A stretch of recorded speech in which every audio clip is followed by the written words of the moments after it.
Hare Krishna, Krishna Krishna, Hare Hare, Hare Rama,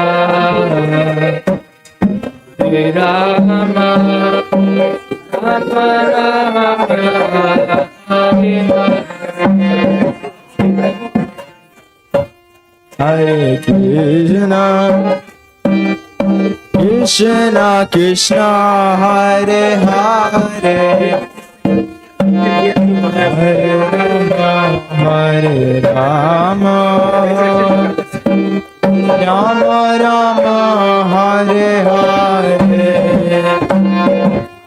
Hare Krishna, Hare Krishna, Krishna Krishna, Hare Hare, Hare Rama, Hare Rama, Rama Rama, Hare Hare. Hare Krishna, Hare Krishna, Krishna Krishna, Hare Hare, Hare Rama,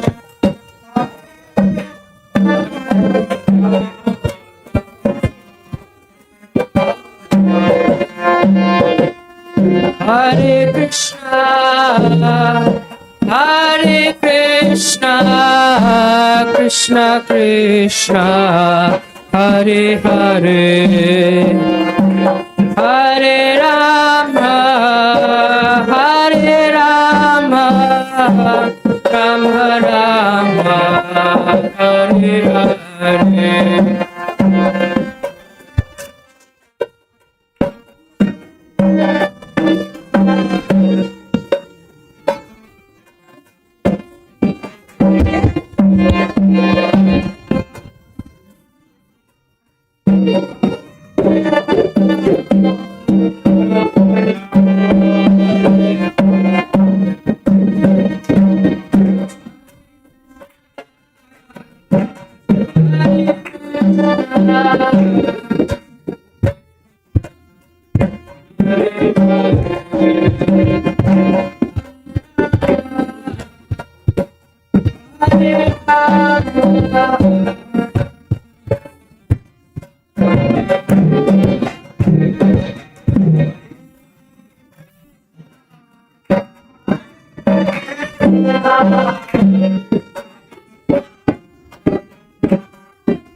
Hare Krishna,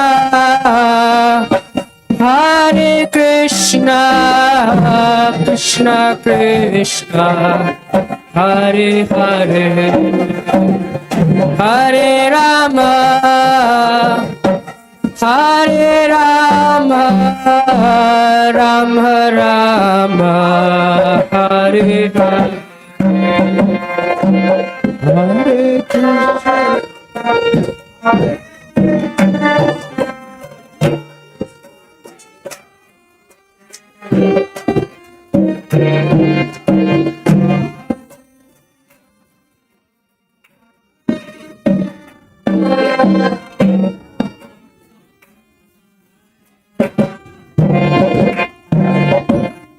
Hare Krishna, Krishna Krishna, Hare Hare, Hare Rama, Hare Rama, Rama Rama, Hare Hare.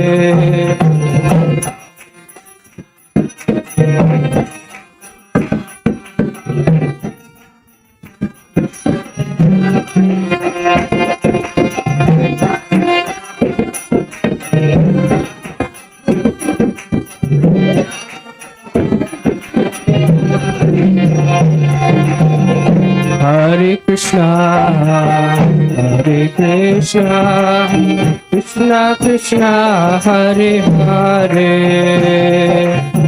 Hare Rama, Hare Rama, Rama Rama, Hare Hare.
Hare Krishna, Krishna Krishna, Hare Hare, Hare Rama, Rama Rama, Hare Hare.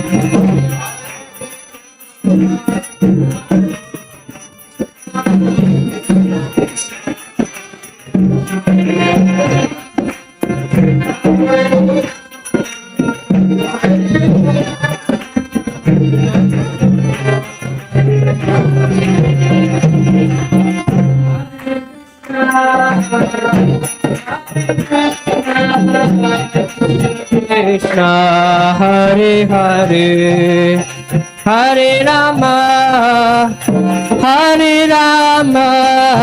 Rama Rama, Hare Hare.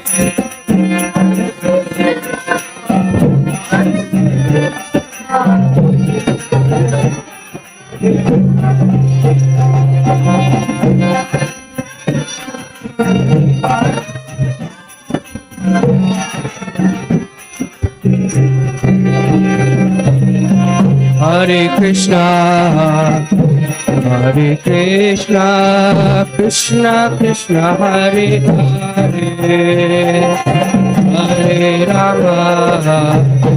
Hare Rama, Rama Rama, Hare Hare.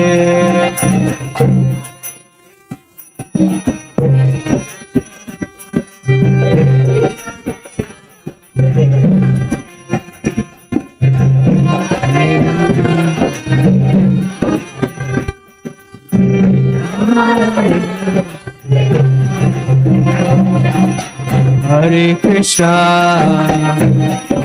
Krishna, Krishna Krishna, Hare Hare, Hare Rama, Rama Rama, Hare Hare.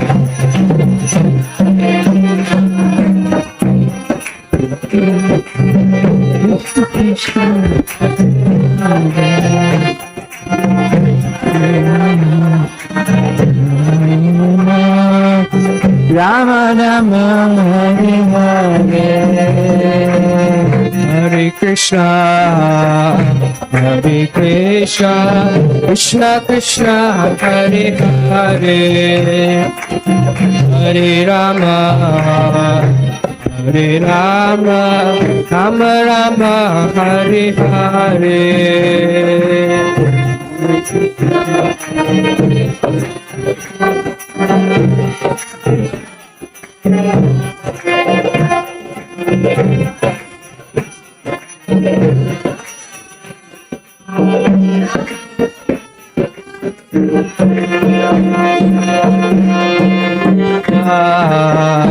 Hare Krishna, Krishna Krishna, Hare Hare, Hare Rama, Rama Rama, Hare Hare.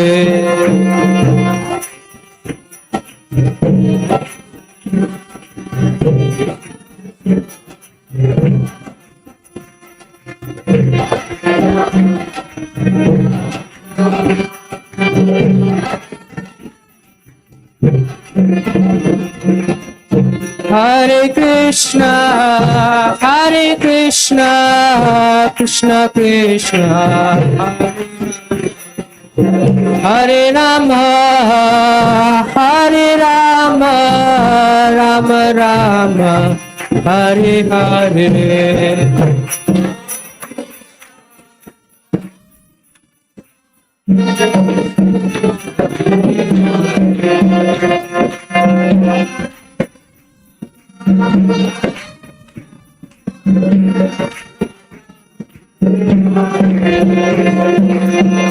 Hare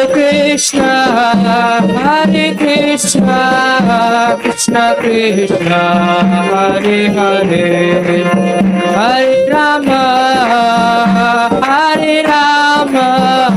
Rama Rama, Hare Hare.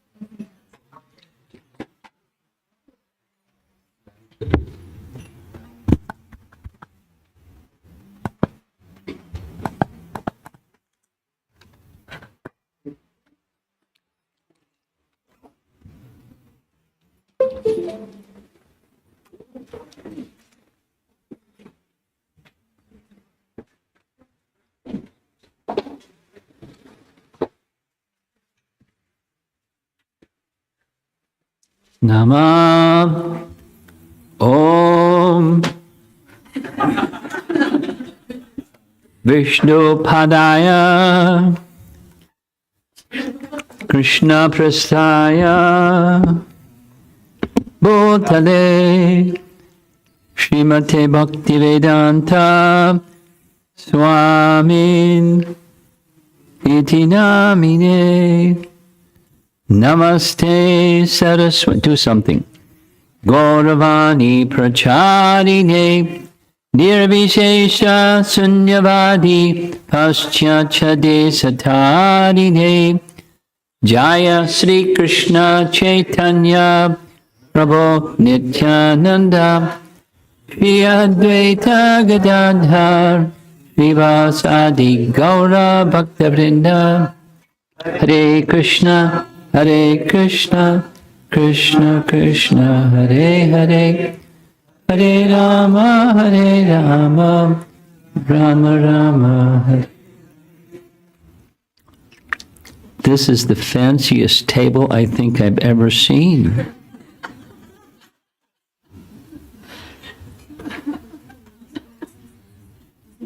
Very creative.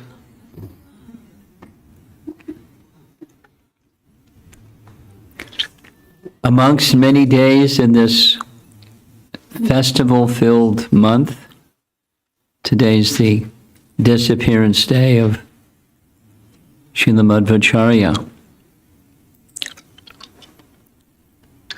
Tomorrow, disappearance day of Ramanujacharya, and then. So many.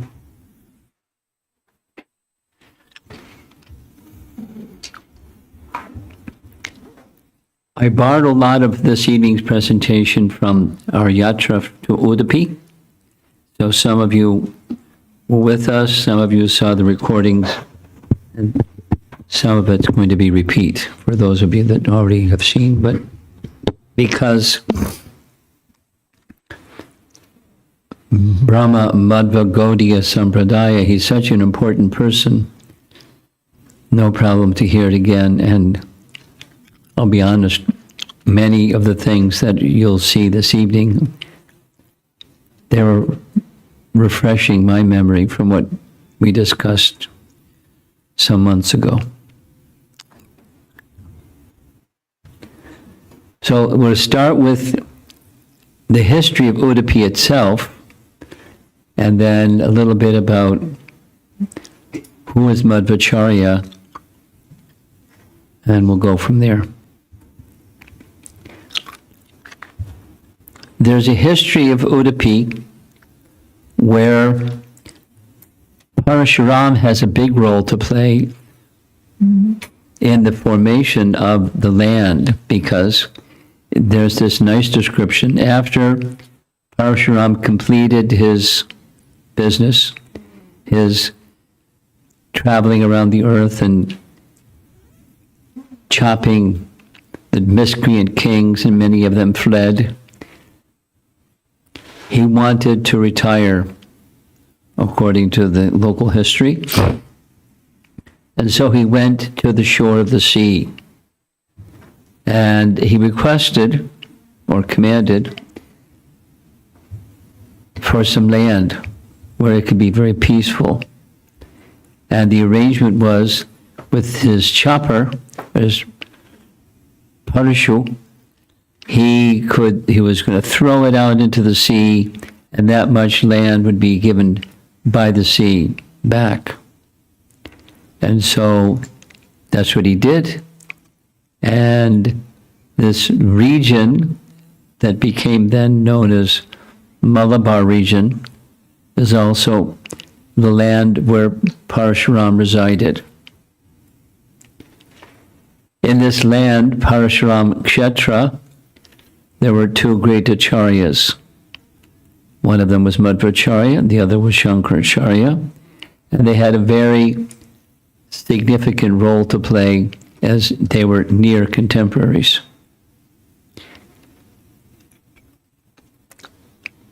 In Udupi, celebrated particularly as Udupi Krishna, along with the other 10 deities that were established in the area where Madhvacarya made as his headquarters.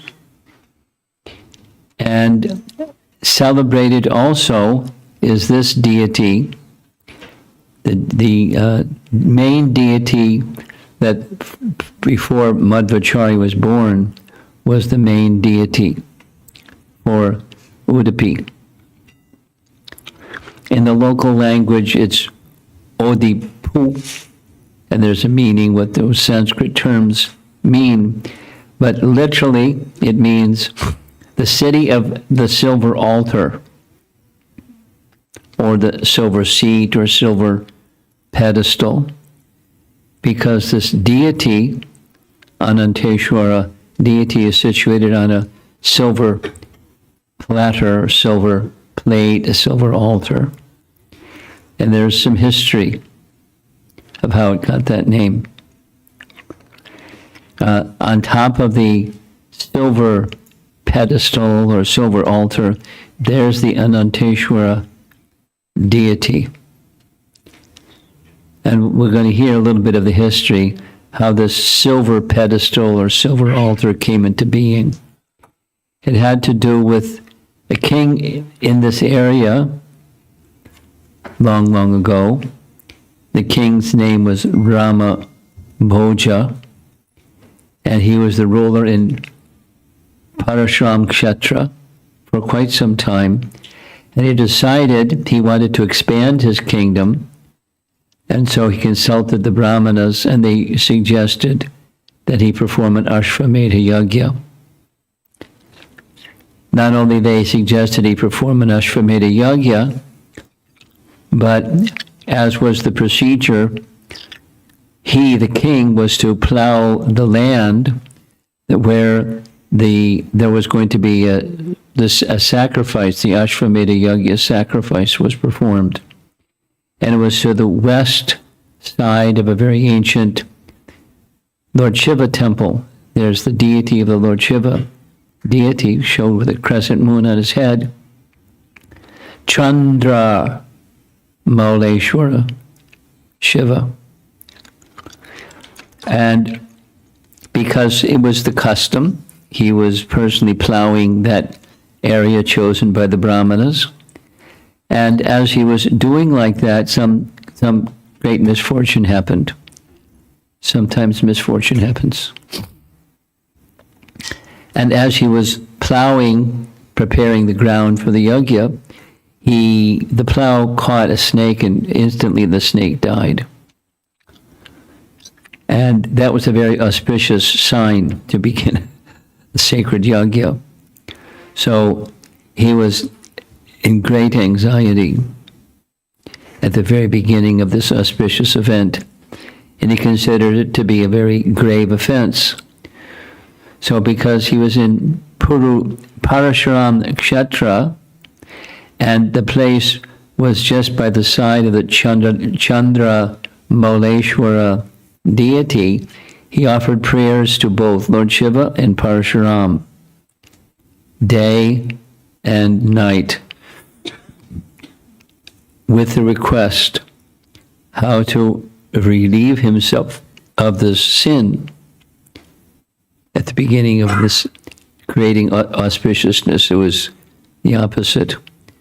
So in his dream one night, both Parashuram and Lord Shiva came, and they gave an answer to his desire how to become free from the sin of having killed the snake.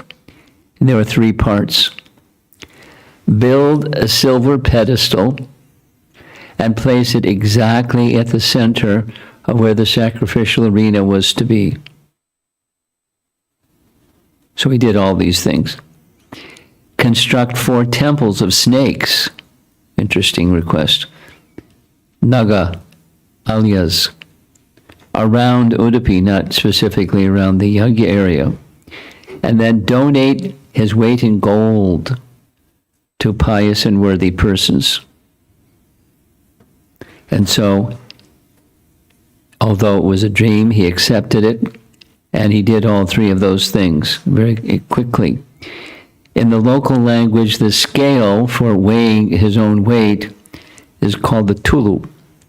So he placed that silver pedestal, and as was told, and his weight, or on a balance, which is called the tulu, was given to the proper people. And so later, the place, the name changed, Tulavas, was because the tulu, he gave us weight in gold. And reciprocating with the instruction given to him, both Lord Shiva and Parashuram manifested themselves in this deity. We saw several photographs of, we'll see several more, Ananteshwara. Interesting. Like in Mayapur, there's Hari Hara Kshetra, where there's half Hari and half Hara. So this is both of them in one form, Parashuram and Lord Shiva. Very interesting deity. And in course of time, this deity became the center of life. In Udupi, here's a little map showing where the Tulu dynasty was situated. And, showing the pictures of the major cities are indicated in the map. The area, there's a long history which I left out, but the long history says that there were some Brahmanas from the north that, by arrangements, they migrated to this area. They were maintained by the king, and they were from a Bhagavad Sampradaya. And they had deep liking for Srimad Bhagavatam. In around the time of before Madhvacarya, Shankaracharya's influence had already spread, and the Brahmanas were somewhat influenced by Shankaracharya, but they made a strong commitment and liking for Srimad Bhagavatam, so it was a bit of a mix. And that's the Brahmanas, the Shivali Brahmanas, was from his father's family, in the family in which he was born, Madhvacarya. Now, most of what follows is Madhvacarya's life, because all of this is a little background on the history preceding him. There are 2 books One of them was written by Trivikram Panditacharya. Trivikram Pandit was a nearby, highly learned, highly influential scholar in the Shankar line. And he and Madhvacarya had a extended multiple day discussion, debate. Trivikram had authored books in favor of Shankar's teachings. He became convinced by Madhvacarya's teachings and became one of his prominent disciples. Trivikram Panditacharya. Madhvacarya gave him instructions to compile certain literatures, which he did, and after his departure, he began this other book, Mani Manjari, which he didn't complete and gave to his son, Narayana Panditacharya, to do, and his personal biography or memoirs or something. He indicated this other very celebrated principal text about Madhvacarya's life, so Madhva Vijay, that his son was Narayana Panditacharya, was the principal author.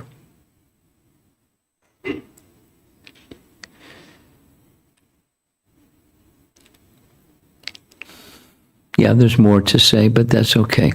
So we're now going forward on hearing from these two literatures about the life of Madhvacarya. And before he was born, this is a photograph of the Ananteshwara temple. A very interesting event took place. On the occasion of Makara Sankranti, there was a big festival at the temple. And many people came to the temple to see the deity at that auspicious time, etc. And suddenly, much to everyone's surprise, amongst the thousands of people, a very strange-looking man who looked like he was possessed, he climbed up the flagpole and started dancing and shouting. How did he dance and shout on top of a flagpole? It doesn't say. Hanging on with one hand and who knows what. And once he got everybody's attention, because it was really a scene, he then behaved quite normally again. And he made the following announcement, according to these biographies. Mukhya Pran, the incarnation of Lord Vayudev, the great devotee of Lord Vishnu, will appear here in Udupi in a very short time to smash all impersonalist philosophies and reestablish the loving service in full attributes to the personal form of Lord Vishnu. This devotee, it's foretelling Madhva's appearance, in case you didn't figure it out. The devotee himself is possessing 6 wonderful qualities. The opulences of Bhagavan, and who is none other than Bhagavan Vayu. No longer will any soft-hearted devotee have to hear that the Supreme Personality of Godhead be subjected to criticism and mundane views of being deaf, dumb, lifeless, limbless, formless, or who is covered by illusion, by Pashandi heretics propounding Nirvishesh philosophy. He got everybody's attention and made all this interesting philosophy. Mukhya Pran will appear amongst you, and you will fulfill your desires for real religion. You will all be satisfied, and a new purified doctrine will be your solace. So these are largely, at least the Brahmana community, the Shivali Brahmanas, they're lovers of the Bhagavatam, but they were also influenced to some degree, doesn't give a description, by Shankara's teachings. So there are others who were just pained to see all of this going on. And so this is a little illustration of Madhvacarya's father. For the stately people, and in particular Madhvacarya,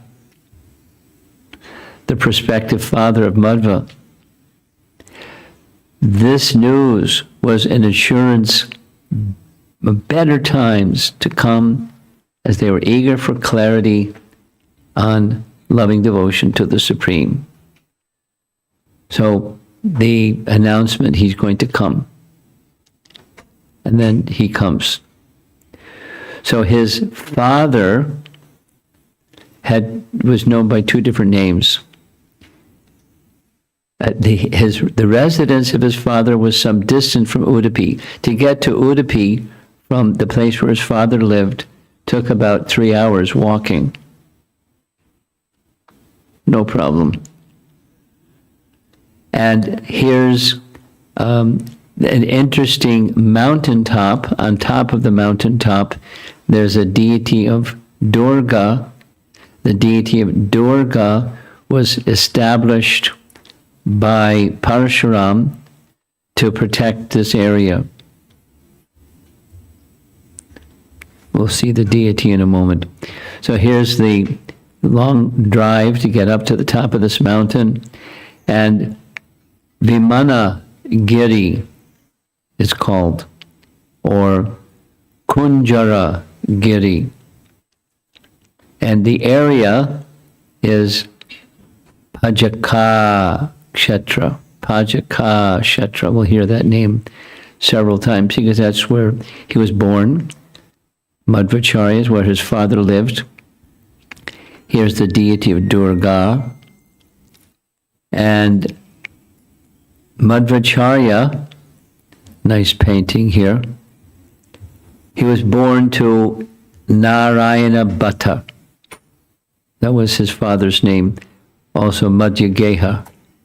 But Narayana Bhatta was his actual name, and Madhvacarya was his nickname. I'll let you figure out what Madhvacarya means. Geha means home. Madhya, in the middle. Madhvacarya, because he was in a row of houses and his house was in the middle, so they called him Madhvacarya. Or Narayana Bhatta. And his wife was Vedavati. Madhvacarya Bhatta. Narayana Bhatta. And he, the Narayana Bhatta or Madhvacarya Bhatta, had daughters who died early, but he had no son, and he was very eager to have a son. So, what did they do? This is a little bit about his father.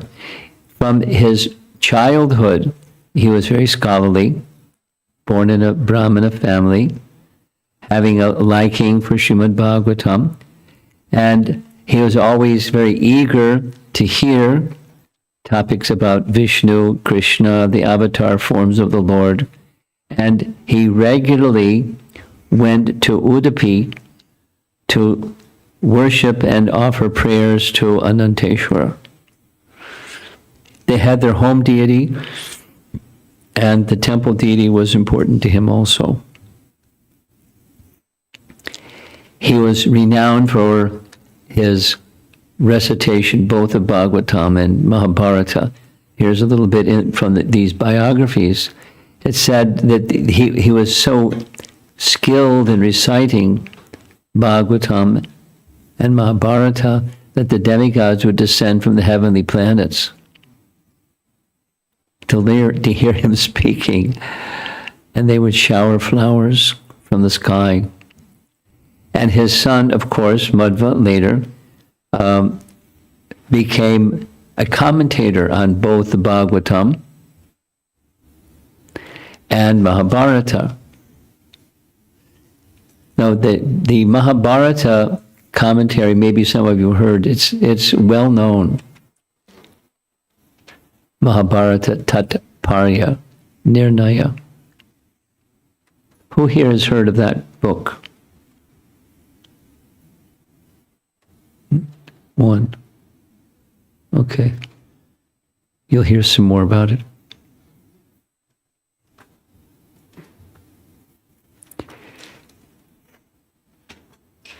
In Madhvacarya's writings, later, he was the first amongst the principal acharyas to establish his commentary on Brahma Sutra or Vedanta Sutra by making references from Mahabharata and Srimad Bhagavatam.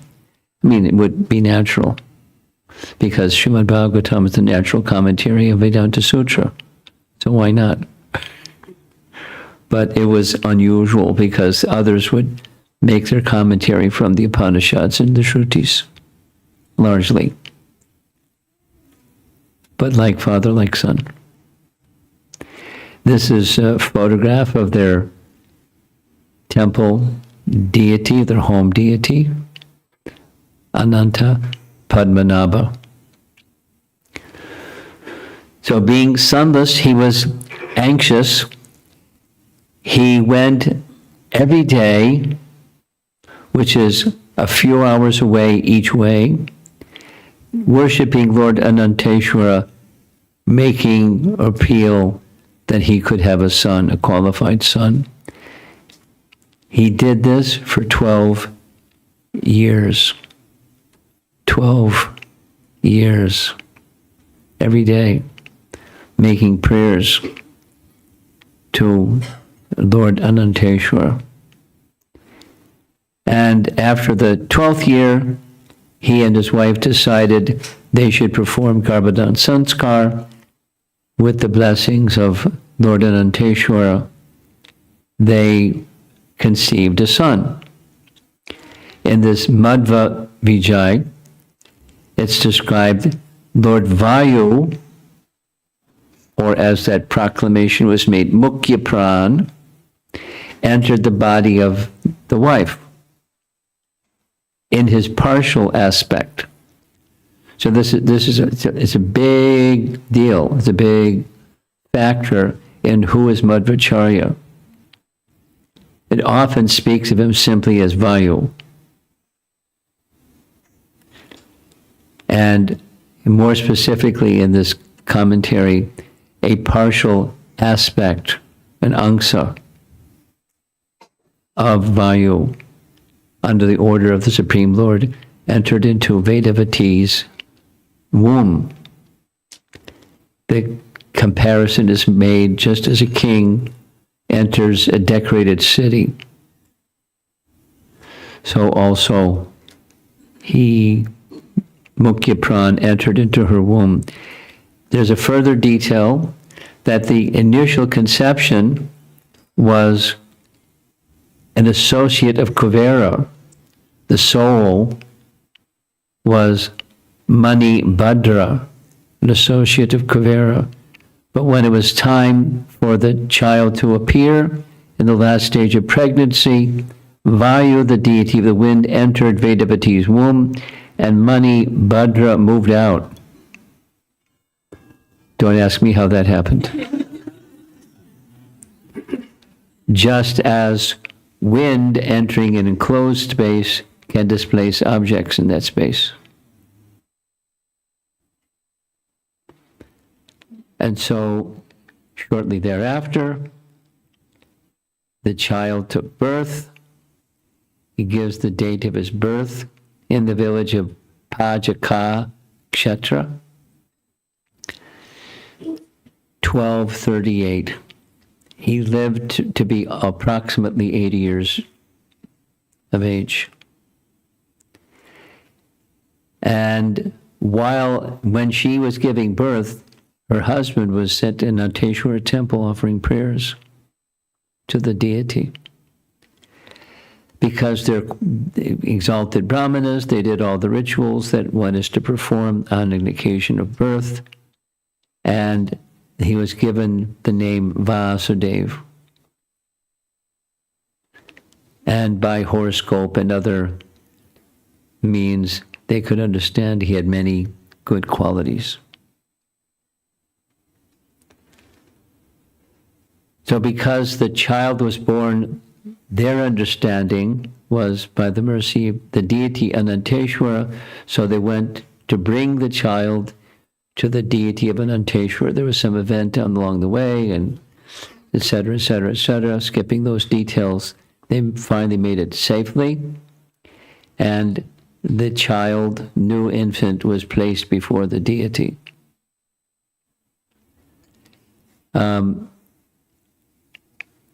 What happened? Went backwards. Backwards. Okay. Yeah. There's many details about his growing up, which we're skipping. And because the child was a little rambunctious and precocious, the father wanted to get him trained because hopefully it would settle him. And so normally when a Brahmin boy reaches a certain age, in 8 years of age, he's given Upanayana. And because his son was exceptionally qualified, we're going to hear some of those details, he gave him his sacred thread early. And sacred thread means that a young boy begins his formal studies, right? And following the Upanayana, different rituals were performed according to the local custom. There's the father giving this Gayatri mantra. On that very day that he received Gayatri mantra, they passed by this Durga temple that's on top of the hill. And when they passed by the Durga temple on the top of the hill, the little boy, Vasudeva, killed the giant serpent. And it's similar to what happened during Hanuman's time. It is said that an asura known as Maniman, who was a yaksha from the Mahabharata battle, who was killed by Bhima, wanted to get back at Bhima. He held a grudge. And since Vasudeva was an incarnation of Vayu, as was Bhima, the son of Vayu, the serpent was waiting, ready to pounce on Vasudeva. So he met this vicious serpent, and the serpent attacked him with poisonous fangs at 5 years of age. The onslaught was both quick and fierce, but Vasudeva was equal to the emergency. He's strong, like Bhima was very strong. Cool and courageous, he received the attack with perfect composure and crushed the serpent's hood with his powerful toe. So that's what's shown in the painting.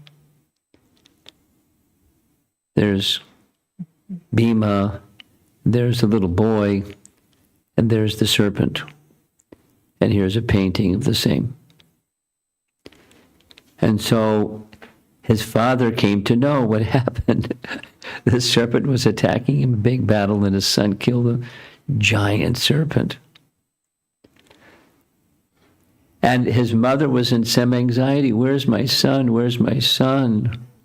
So she called his name loud enough for him to hear.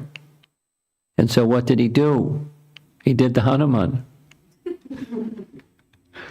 One giant jump. He was walking up the hill to get back to his home.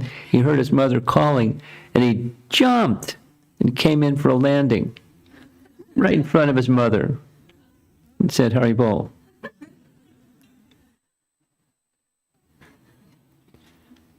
So this commentary about his life, he had early Upanayana. He crushed this serpent that was killed by, there was a yaksha killed by Bhima, and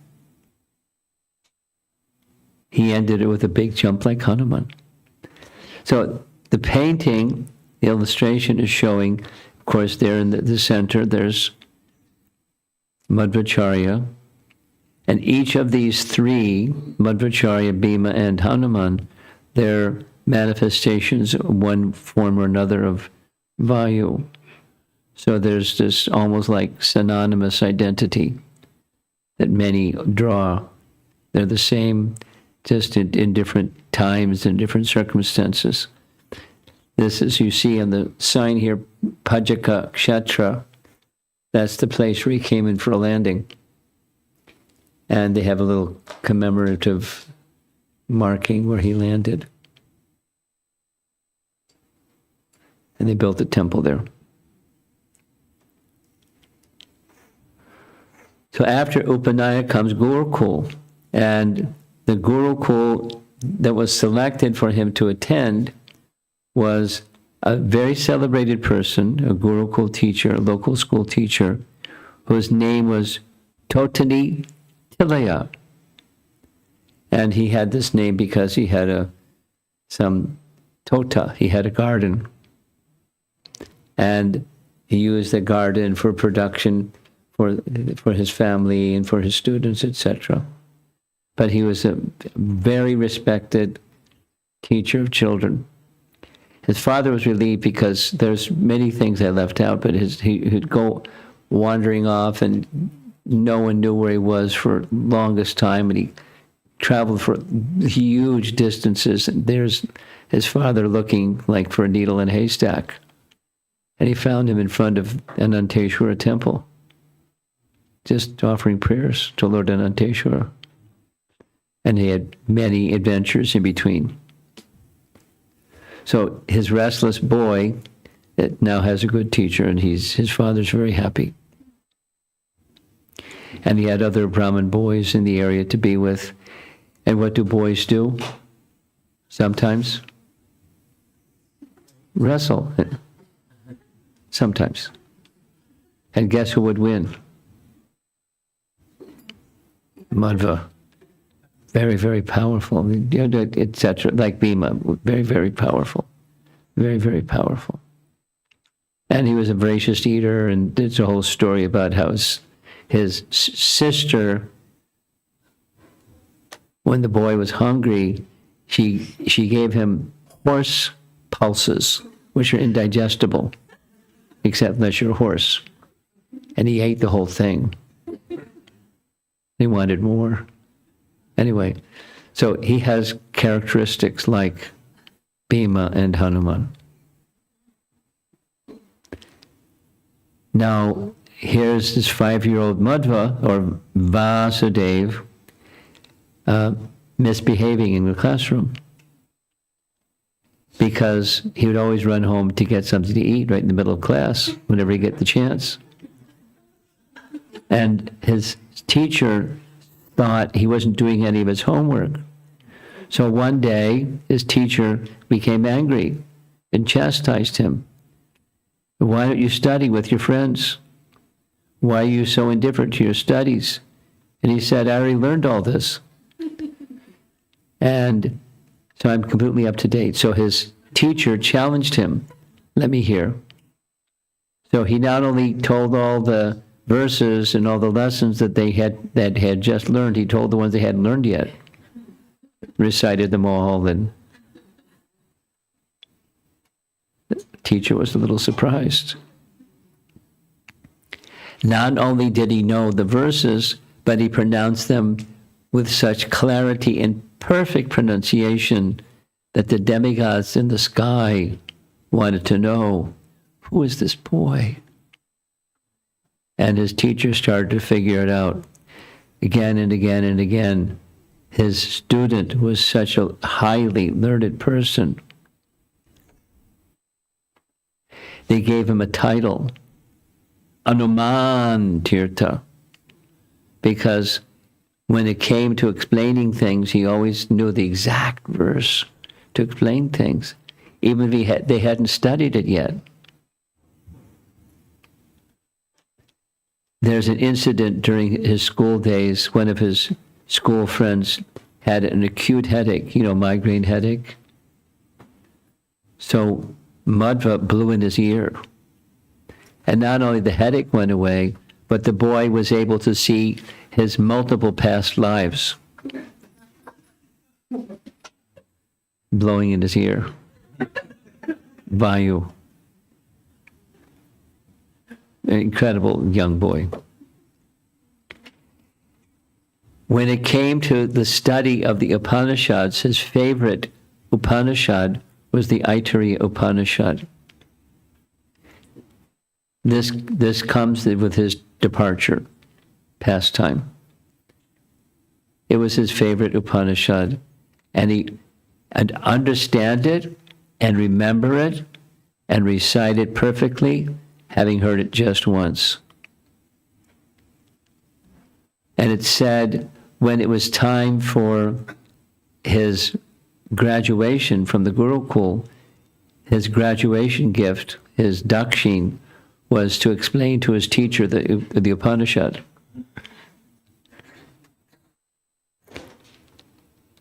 On graduation day, he entered school at 5, he graduated when he was 12.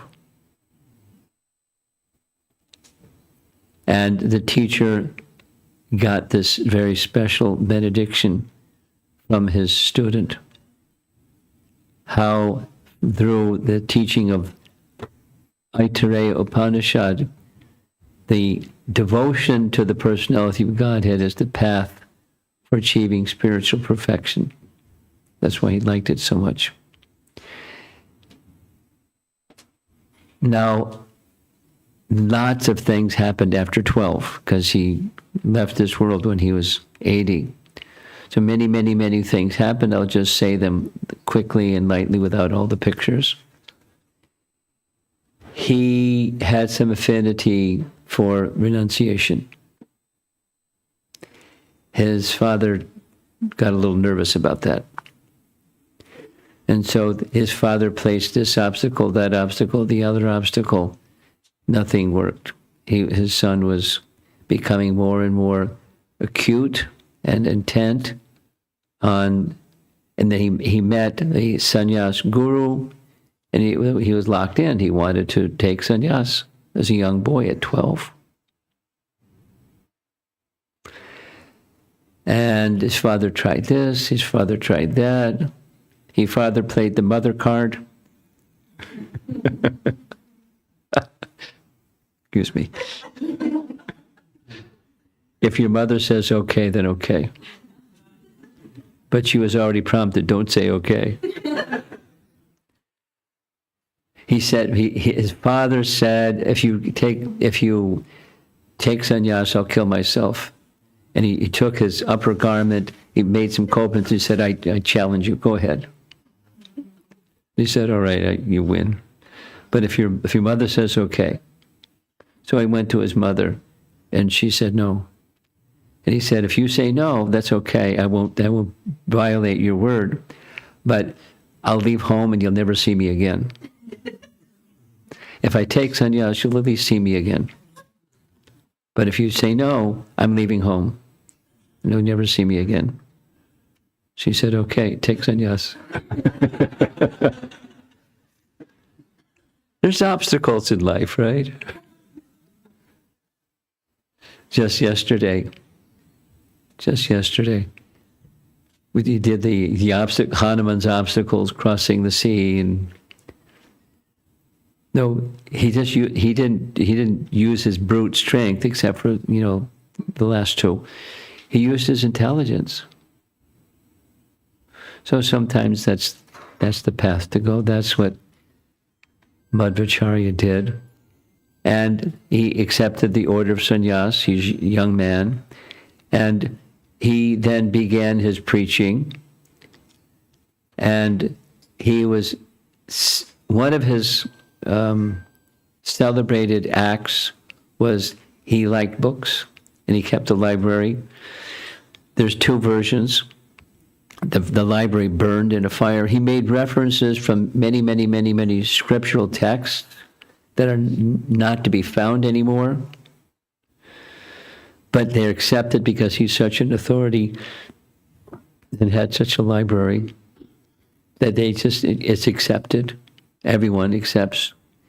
The other version is the Mayavadis sabotaged his library. Maybe they set it on fire or something. Anyway, a voracious reader. He had strength. It's described when he went to get verification of his conclusions of the scripture. He went to visit Vyas because he had a face-to-face discussion with Vyas. So how do you have a face-to-face discussion with Vyas? If you're Madhvacarya, you know how to do it. It's described in this lengthy biography. He did what Hanuman does. He started moving so quickly, the person that was accompanying him couldn't keep up. With leaps and bounds, he went to the place where we're going to be visiting, Badrinath. He went to Upper Badri, place where we're not going to go. The higher dimensional Badri, there is a whole description in this text of the higher dimensional space, and he went to the place where Vyas is today. And he came before Vyas in a wonderful exchange. It's all in this biography. And in short, Vyas confirmed all of what you've written is correct. Go into the world and present it. Because that was the purpose of his descent, was to counteract the impersonalism of Shankaracharya by the exact opposite. Kevala Advaita, the exact opposite, Dvaita. Kevala Dvaita. Kevala Advaita. Challenge. And so he became a very strong force, as one of the earlier slides, in this area, the Parashuram Kshetra area. Two great personalities appeared, each with their mandate from higher authorities, and each performing their mandate. And Madhvacarya was very prominent, even in the area. This Trivikram Panditacharya, the arrangement was by Shankaracharya in four directions. There were principal headquarters. Sringeri Math is like his headquarters, and then four principal maths in the four directions. And the one that was in his vicinity, Madhva's vicinity, Trivikram Pandit Acharya, was in charge. And he became a disciple of Madhvacarya. Very powerful. And so, this is the final slide. This is the place and the year where Madhvacarya disappeared. So that it's a very amazing event, how this occurred. He understood that the biography describes his understanding of what he had accomplished, mission accomplished. And it lists what his missions were and what he had accomplished. So he was feeling it was time for his departure. The biography says then that Madhvacarya indicated as much in his Mahabharata commentary that demigods, when they descend into this world, after they've accomplished the mission for their descent, they leave quickly. They don't linger. So the commentary on his life is indicating that was his plan. And so he went to the place that you see pictured here, within the Ananteshwara temple, one of his favorite places. He sat on a very simple seat and he spoke on the Aitari Upanishad, his favorite Upanishad.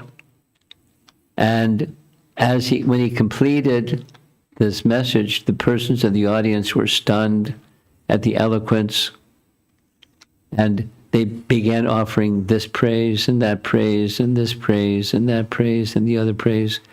Voices from the sky, the demigods, are also offering their praises, and flowers started falling from the sky. And the flowers kept falling from the sky, and falling and falling and falling, and completely covered his body. So 2 of his principal disciples, when the flowers stopped falling from the sky, they went to remove the flowers. When they removed the flowers, he was gone.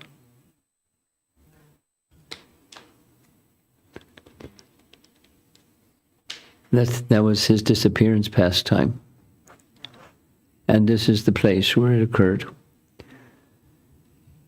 So a great contributor to the teachings of bhakti, the teachings of Vaishnavism, certainly someone who we're most indebted to, along with Lord Brahma and along with Madhva, Chaitanya Mahaprabhu. There's no need to go into it. There are many things that are so similar, and there are some other things in his principal teachings that leave you scratching your head. And I don't think I'm going to go into it because you'll be scratching your head instead of saying, wow, Madhvacarya ki jai.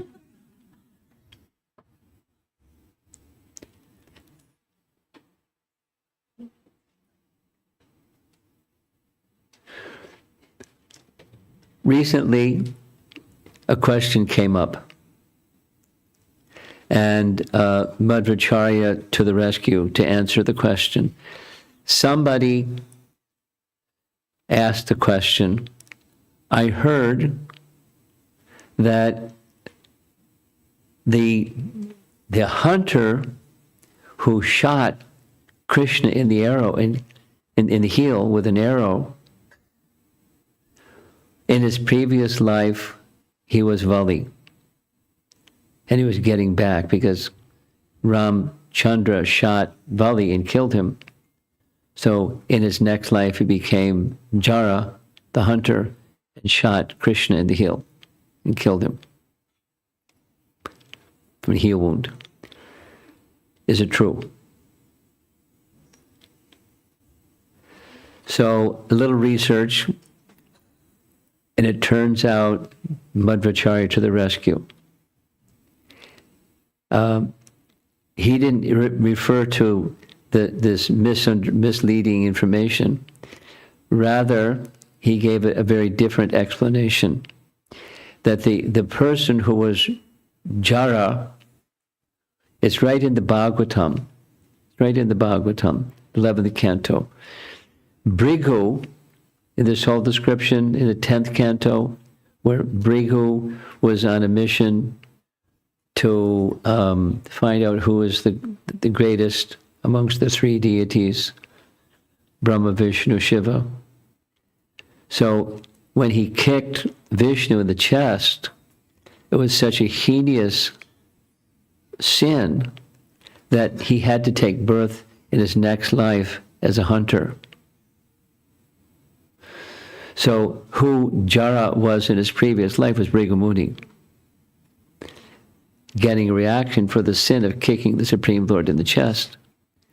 So Krishna arranged to deliver the hunter, because when the hunter shot him with an arrow and hit him in the heel, it said, according to Madhvacarya in his commentary on Mahabharata, that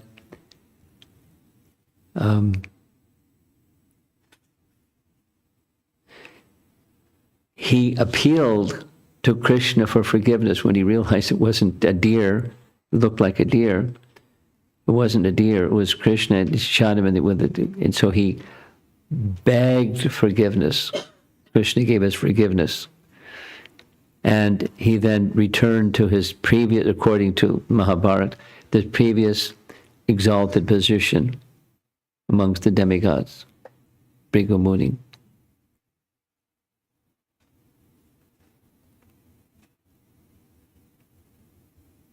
Anyway, did you anyone here receive that little message that was supposed to have been sent out? You didn't get it?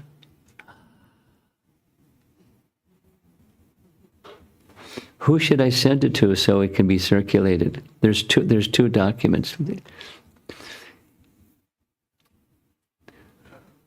Huh? You'll send it. Did you receive it? No. Oh. Okay.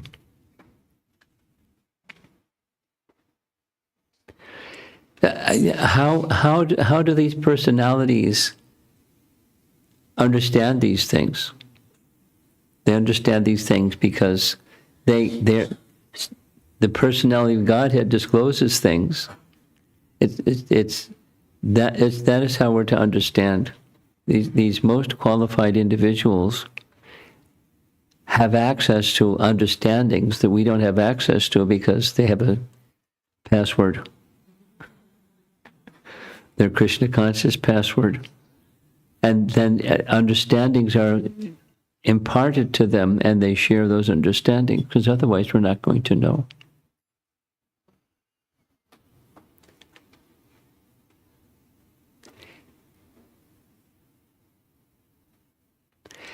And this statement that it was Vali, there was no get back position from Vali, because although he initially spoke like that to Ramachandra, how can you do this adharma? Ramachandra explained to him why it was the proper dharma, because of your cohabiting with another man's wife, what to speak of your brother's wife. It's punishable by death. And why did I do it? Because I'm the representative of the Ikshvaku line. And it's my duty to punish according to the codes of Dharma. And so you got the right punishment. And Vali acknowledged and begged forgiveness for his sin. So there wasn't any basis for people saying Vali got in a get-back mood and shot Krishna. So we'll send you those things. She'll send you those things.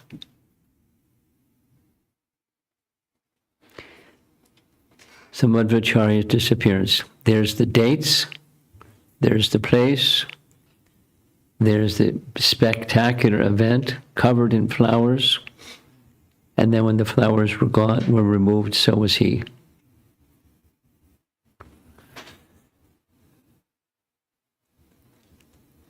Let's see if there's some discussion. Life of Madhvacharya in capsule form.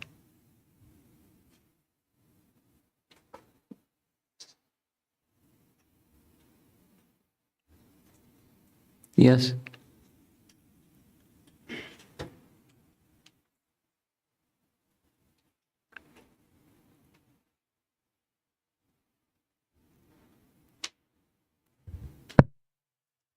It works. Maharaj, this is sharing an observation. Wondered if you had a comment on it. That as I was looking at the dates of Madhvacharya's presence on this planet, and then tracing back to Shankaracharya was 700s to 800s AD.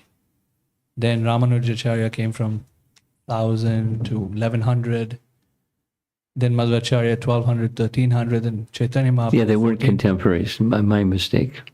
And then Mahaprabhu 1400 to 1500. Yes. So this range of time between 700 AD to 1500 AD or so, these, Just a lot of time. it seems short to me. Actually, I was thinking like we have these powerful acharyas that have come to establish, Buddhism lasted for a really long time.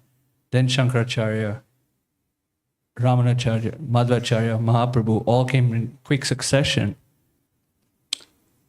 And just an observation from a time standpoint, and since Mahaprabhu's advent, we haven't really had that.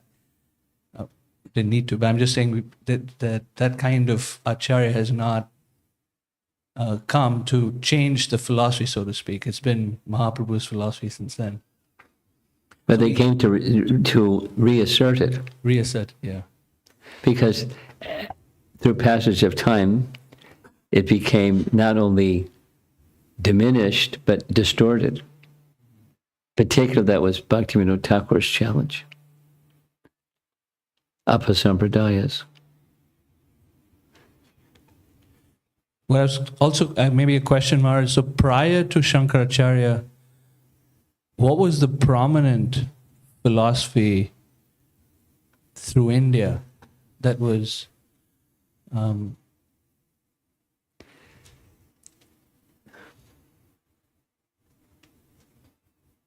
don't know if there was a prominent. I guess you can just call it Hinduism, which could mean lots of different things. And over time, I'm sure it also meant different things. But emphasis on observance of rituals, performance of Vedic sacrifices, undergoing some, just like here's for example, Vasant Panchami. So on Vasant Panchami, I was at Northeastern University, and there were 70 students, and what they did for Vasant Panchami was over on that side, in the space is called the sacred space. It's where all religious activities on campus, they give that space for them for their club activities. So they set up an altar for Saraswati. And flowers. They didn't do anything or sing anything or recite anything. At least when I was there, they didn't do that. But that's Vasant Panchami. That's what you do for Vasant Panchami. And I sent around a photograph of the deities of Radha Shyamasundar Vrindavan. And look closely and you see what Radharani has in her hand.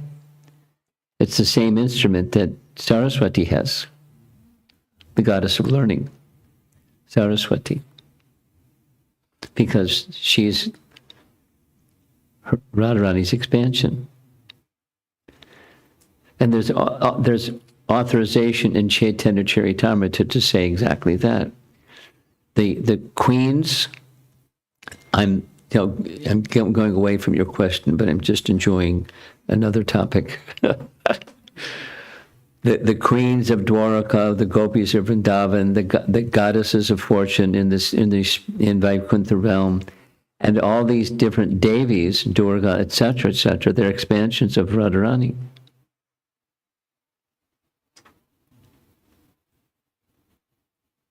So what was the religion, the predominant ism, their theology? Just rituals, as far as I know, predominantly, just Vedic rituals. Now, what was the teaching that went along with it? I don't know, but my understanding, that without having researched this topic, is elevation to the heavenly planets. Do follow the Vedic codes as they understood the Vedic codes for the purpose of gaining piety, for the purpose of attaining heavenly destination. Predominantly. And it doesn't mean there weren't Vaishnavas present, but predominantly. Yeah, go ahead. Another question. You, go ahead. You have the microphone. Speak. Another question, Maharaj, is so the story of Madhvacharya's dad, who was so enthralled and enamored by the message of the interesting person on the flag, in addition to his own preaching capabilities and speaking about the Bhagavatam, yet I find his attitude towards Madhvacharya's desire to take sannyas and actually make an impact on the world with his, which is spiritual quest. Instructive as a parent to watch that you can be so enamored by a gift of someone who is spiritual, yet fall in the trap of a mundane view of your child. If you wanted to comment on that, Maharaj. I think you did a good job.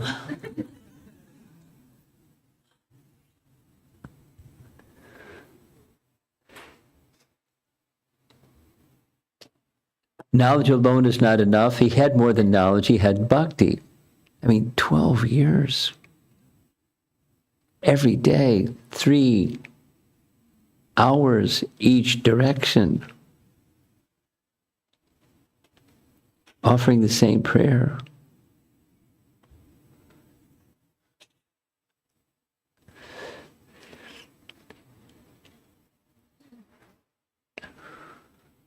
It showed his feeling of dependence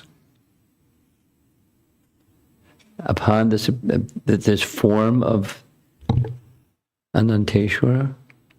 Anyway, the commentary in this biography says that specifically. That was his mood. Now, back to the question is, with all of this credential, how could he be so attached to when his son, what's the purpose of sannyas? He would already shown his acumen from childhood. He has this exceptional strength of clarity and scriptural understanding, and that was what he wanted. But he's attached. So, goes to show you.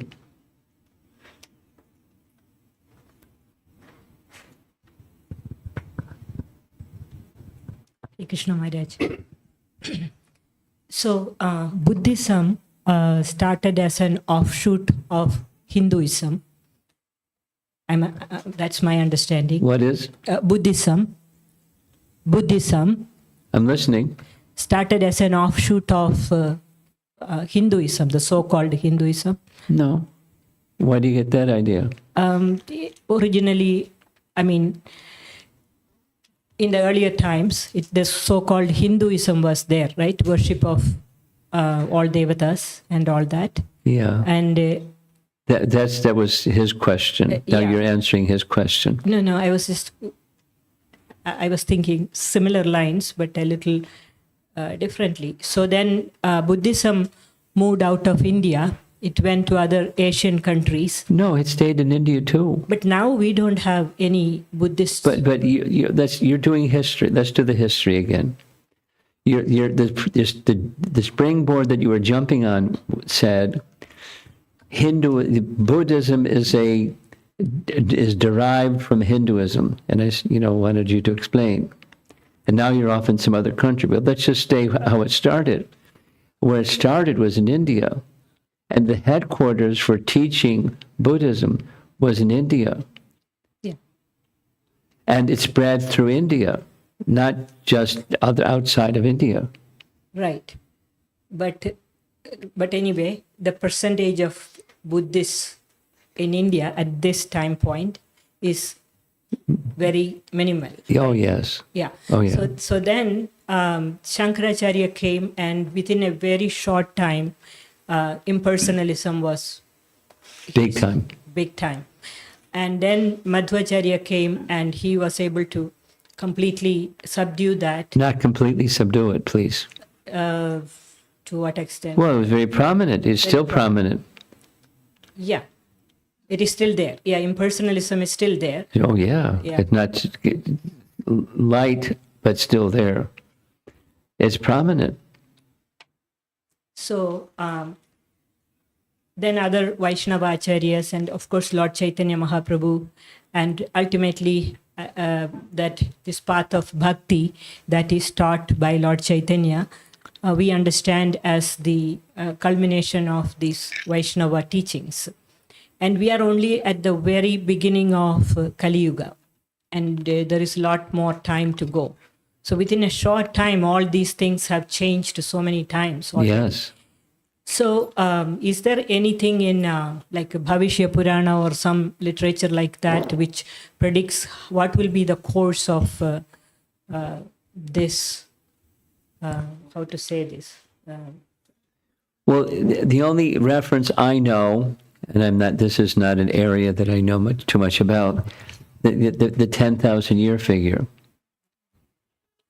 10,000 out of 432 isn't really too much.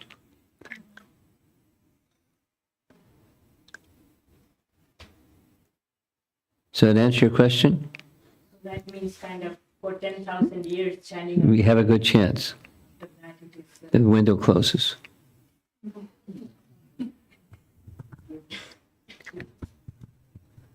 I mean, Vaishnavism is eternal, so it'll continue, but in prominence, it'll be less prominent.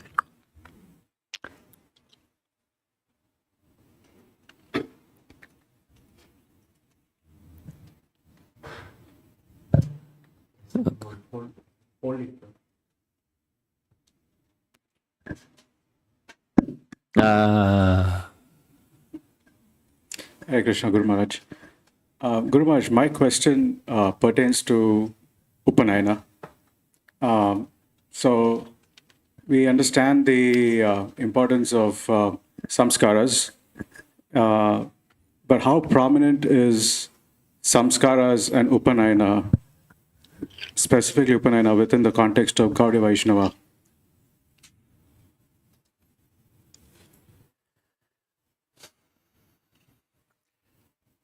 I guess my answer is, it depends. In other words, in ISKCON, it's not something that's very prominent at the age of whatever the year is, this year, that year. Now, during Chaitanya Mahaprabhu's time, it was prominent. And the boys would receive their Upanayana, and they would begin their formal studies, etc., etc., etc. In ISKCON, Prabhupada didn't give us that emphasis. He gave us a different emphasis. The different emphasis was chanting Hare Krishna. Now, I'm sure you're familiar. Prabhupada writes, but didn't institutionalize it, that every boy by the age of 12 should be initiated. Now, that's not a practice that he institutionalized, although it's there in his Bhagavatam. So rather, it has become, but maybe by default or because he didn't give emphasis to it, that the emphasis instead is chanting Hare Krishna, becoming qualified to receive Brahminical initiation. And then it's not exactly, it's similar but not exactly the one-to-one correlation between Upanayana and Brahminical initiation. In one sense they're identical, in the other sense they're not. The emphasis was then becoming qualified. And when one becomes qualified, then one can receive Gayatri and all of what Gayatri mantra is involved with. But it's fuzzy. Your question is, what's the prominence in Gaudiya Vaishnavism with Upanayana? That's your question. And it doesn't take the same prominence, even as during the time of Chaitanya Mahaprabhu. So, Maharaj, one part of it is specifically Upanayana, but then in general, samskaras as a whole, what role does samskaras and if you read, again, I'm referring to a specific book that I received from our mentor, Jagdanand Prabhu. And again, there's samskaras that are prescribed. And of course, those samskaras have value in terms of Yes. creating impressions. And those that are fastidious Brahmins, meticulous Brahmins, the exceptional cream amongst the Vaishnavas, those sanskaras and all the other things that go along with being a very careful follower of Brahminical culture, they take on a greater prominence. And for the rest of us that aren't qualified like that, the emphasis is on the holy name as the principal means for purification anyways. For example, I mean, it's just like I just was thinking, Bhaktisiddhanta was given his Upanayana when he was 7. Along with the Upanayana, he was given a deity to worship. But, at the age of 7, he had memorized the entire Bhagavad Gita. So he's an exceptional personality. So their exceptional personalities, those procedures and sanskaras and everything that goes along, and everything else that goes along with it, it takes a special importance. It doesn't have the same emphasis for the rank and file or the masses of people. For persons that have a refined Brahminical capacity, it takes a greater importance. Now, amongst the sanskaras, I mean, there's some without listing them, but the Garbhadan sanskara Prabhupada gave prominence to.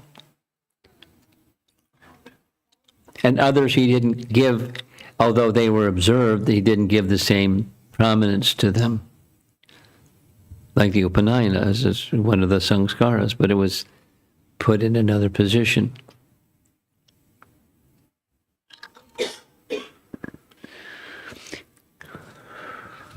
Hare Krishna. Hare Krishna, Guru Maharaj. It's a trick microphone.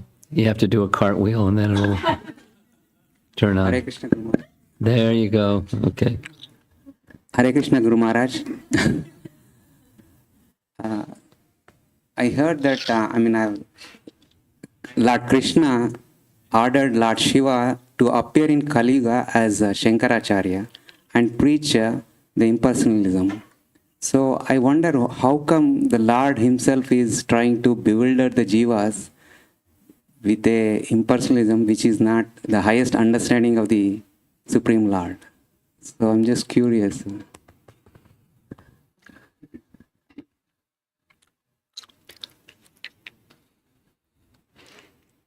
Why creation?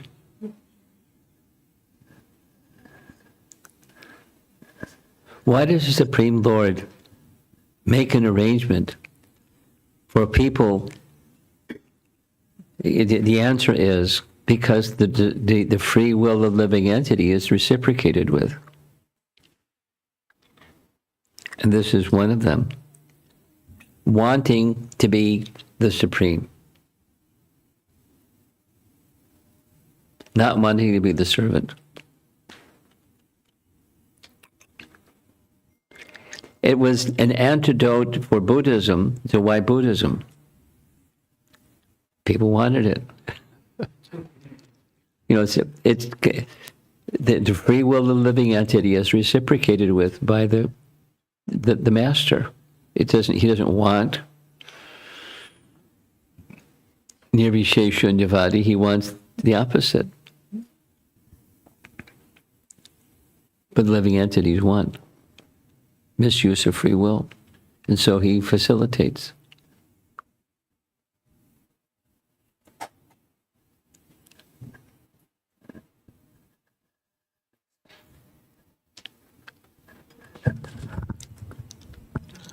We have a magic microphone over here. And it works too, huh? Guru Maharaj, You didn't have to do a cartwheel. Go ahead. even though we're in the Brahma Madhvacarya Sampradaya, our deity worship is closest to the Sri Sampradaya because it is given to us by Gopal Bhatta Goswami. There is a large time gap. Gopal Bhatta Goswami is quite close in time to us. So I'm wondering, especially after having visited these places with After you. what? After having visited these places with you last year and observing the deity worship there, it's quite different. Oh, yeah. So is it that the Gaudiya deity worship was closer to the Madhva line, since we are in that line, until Gopal Bhatta Goswami gave us the Pancharatrika Vidhi, procedures? I'm looking at your husband's lines on his forehead going up and down as you're asking your question. Oh, okay. You have this discussion offline sometimes? No? Oh, okay. She asked you or you asked her?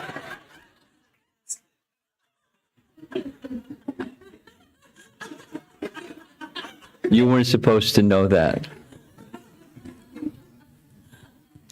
Well, frankly, there's so much diversity out there. It's hard to answer your question. And the practices vary even within a particular line from place to place.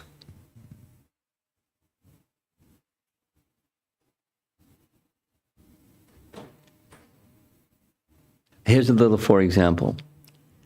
For example, when I was taking my Ayurvedic treatment, there was a nearby temple of Nrsingadev. So when I went to see the deity, I expected to see a deity of Nrsingadev. But it wasn't a deity of Nrsingadev, it was a deity of Narayana. But they called the temple Nrsinga Temple. So the practice there is the Lord is worshipped, the Lord Narayana is worshipped according to the mood of the worshipper, and the Lord Narayana exhibits the mood in reciprocation with the mood of the worshipper. And therefore, the deity is identified as a Sankalpa Murti. Sankalpa, according to the intention of the worshipper, he reciprocates. And that's prevalent. Now, and in other places within the same state, down over there it's different, and over there it's different. So it's a little difficult answering your question. Because the Udupi Krishna is Krishna. He's holding the items of Krishna as the cowherd boy, Gopal. And that's Madhva. And as Chaitanya Mahaprabhu said when he visited Udupi, one good quality of the Tattvavadis is you accept the deity form of Krishna. But there's no, along with Krishna, there's no Radha. No, he's a cowherd boy, so maybe he doesn't have a girlfriend yet. Or like, in Ayodhya, the deity that was installed is Ramachandra as a young boy. And there's no Sita by his side. Ayodhya. So there's diversity. during the time of Chaitanya Mahaprabhu, the worship was like Madhva, not specifically like the Ramanujacharya followers. That is to say, the Govinda deity was without a Radha. But the mood of Lord Chaitanya's followers was Radha. So then, if you know the history, and there's Radha was manifest by the side of Govindaji, etc., etc., etc. But the previous was like Madhva's worship.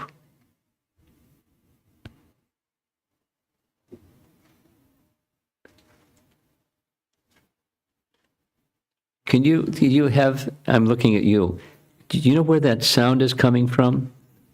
The machine that's chanting japa? Huh? The sound is coming from over there. Coming from here?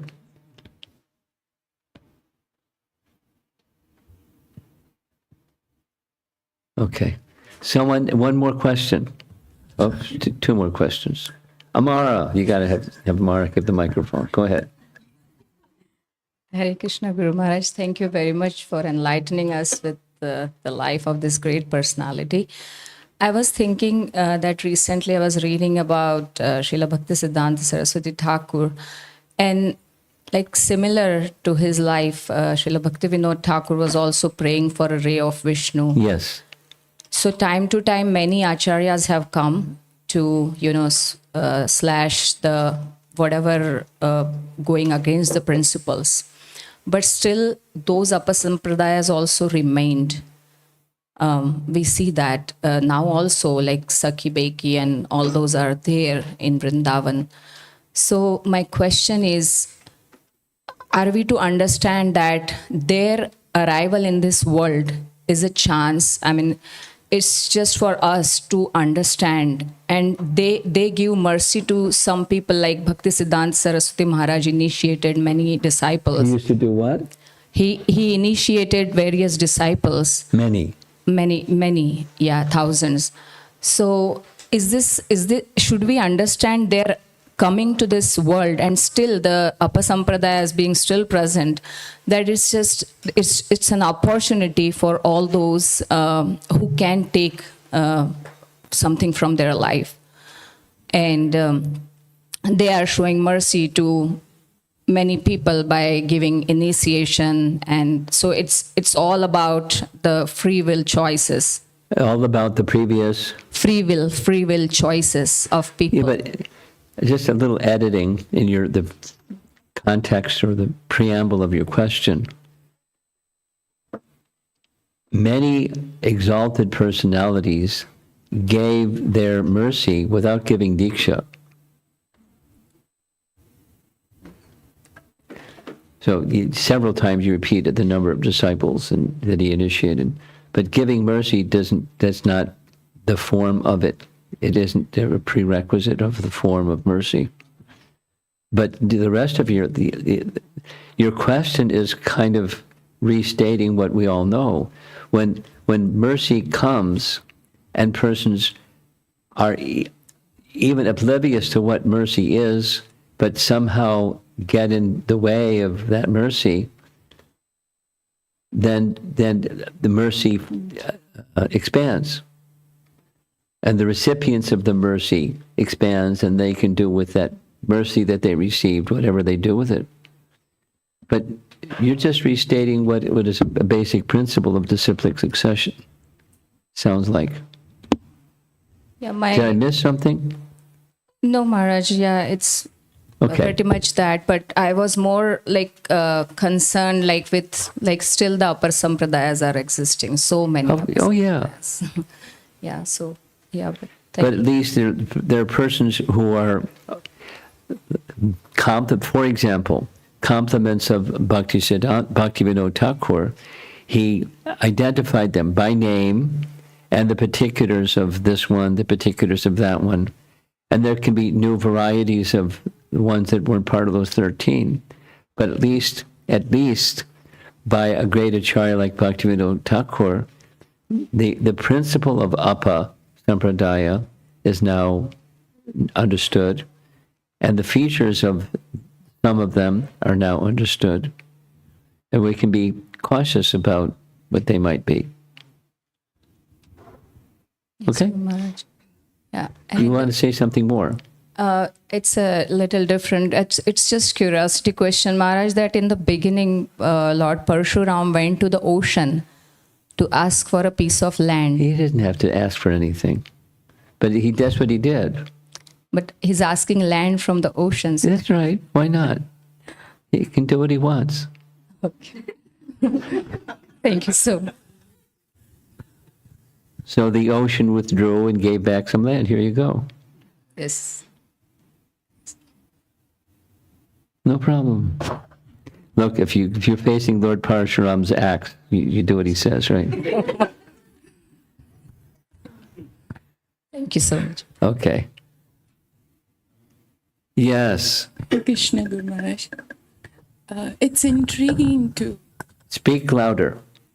hear about Bhrigumuni Go ahead. Keep speaking.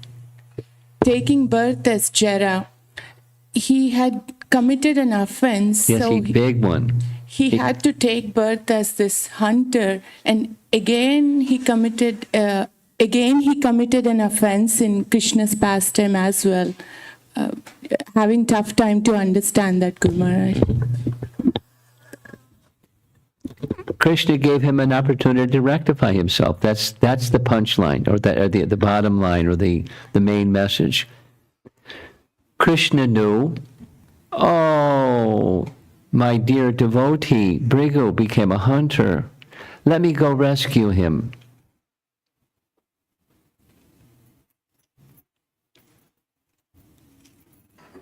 Okay? You're not okay. Get okay, will you?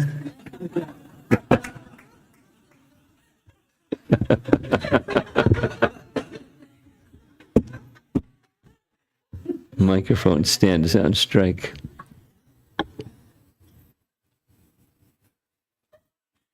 It's Krishna's.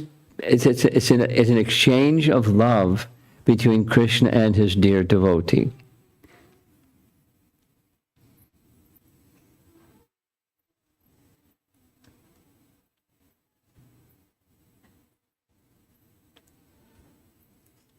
So now she's smiling. She's okay.